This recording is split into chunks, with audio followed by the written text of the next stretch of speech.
ರಾಜ್ಯದ ಶಾಲಾ ಕಾಲೇಜುಗಳಲ್ಲಿ ವಿದ್ಯಾರ್ಥಿಗಳ ಮೊಬೈಲ್ ಬಳಕೆಗೆ ನಿಷೇಧ ಹೇರುವ ಚಿಂತನೆ ನಡೆದಿದೆ. ವಿವಿಗಳ ಪ್ರಗತಿ ಪರಿಶೀಲನಾ ಸಭೆಯಲ್ಲಿ ಮೊಬೈಲ್ ಬ್ಯಾನ್ ಬಗ್ಗೆ ಸಿಎಂ ಸಿದ್ದರಾಮಯ್ಯ ಸುಳಿವು ಕೊಟ್ಟಿದ್ದಾರೆ. ಸಿಎಂ ಪ್ರಸ್ತಾಪಕ್ಕೆ ವಿಶ್ವವಿದ್ಯಾಲಯದ ಕುಲಪತಿಗಳಿಂದಲೂ ಕೂಡ ಒಪ್ಪಿಗೆ ಸಿಕ್ಕಿದೆ.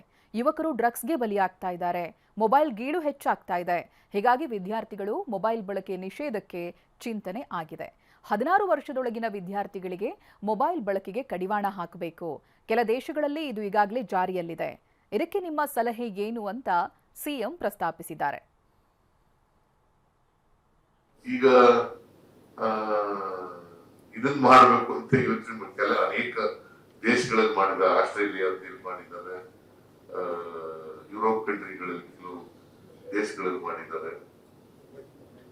ಮೊಬೈಲ್ ಬ್ಯಾನ್ ಮಾಡೋದು, ವಿದ್ಯಾರ್ಥಿಗಳಲ್ಲಿ ಮೊಬೈಲ್ ಬ್ಯಾನ್ ಮಾಡೋದು. ನಿಮ್ಮ ಅಭಿಪ್ರಾಯ ಏನು ಅಂತದನ್ನ ಕೇಳಿದ್ರೆ, ಅಂದ್ರೆ ವಯಸ್ಸಾದವರಲ್ಲ, 14 ವರ್ಷದೊಳಗಡೆ ಇರ್ತಕ್ಕಂಥವ್ರು. ಇನ್ನು ಸಿಎಂ ನಿರ್ಧಾರಕ್ಕೆ ಪೋಷಕರು ಕೂಡ ಮೆಚ್ಚುಗೆಯನ್ನ ವ್ಯಕ್ತಪಡಿಸಿದ್ದಾರೆ. ಏನ್ ಹೇಳಿದ್ದಾರೆ ಬನ್ನಿ ನೋಡೋಣ. ಒಳ್ಳೆ ಇನಿಷಿಯೇಟಿವ್ ತಗೊಂಡಿದ್ದಾರೆ ಗೌರ್ಮೆಂಟ್ ಅವರು. ಸ್ಕೂಲ್ಸಲ್ಲಿನೇ ಬ್ಯಾನ್ ಮಾಡಿರೋದ್ರಿಂದ ಮನೇಲಿ ನಾವು ಎಷ್ಟೇ ಹೇಳಿದ್ರು ಸ್ಕೂಲಲ್ಲಿ ಅದು ಬಂದಾಗ I think they will follow the rules and regulations. ಮಕ್ಕಳಿಗೆ ತುಂಬ ಅಡಿಕ್ಟ್ ಆಗಿಬಿಟ್ಟು ಒಬ್ಬರ ಹತ್ರ ಮಾತಾಡೋಲ್ಲ, ಒಂದು ಸ್ನೇಹಿತರು ಮಾಡ್ಕೊಳ್ಳಲ್ಲ, ಒಂದು ಫ್ರೆಂಡ್ಸ್ ಮಾಡ್ಕೊಳ್ಳಲ್ಲ. ಅದು ತುಂಬ ತಪ್ಪಾಗೋಗ್ತಿದೆ. ಆ ಮೊಬೈಲ್ಸ್ನ ಸ್ಕೂಲಿಗೆ ತೊಗೊಂಡು ಹೋಗಬಾರ್ದು. ತುಂಬ ಅಡಿಕ್ಟ್ ಆಗಿದ್ದಾರೆ.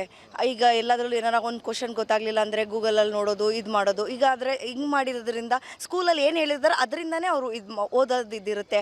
ಆಗ ಮೊಬೈಲಲ್ಲಿ ನೋಡಬೇಕು ಮಾಡಬೇಕು ಅನ್ನೋದು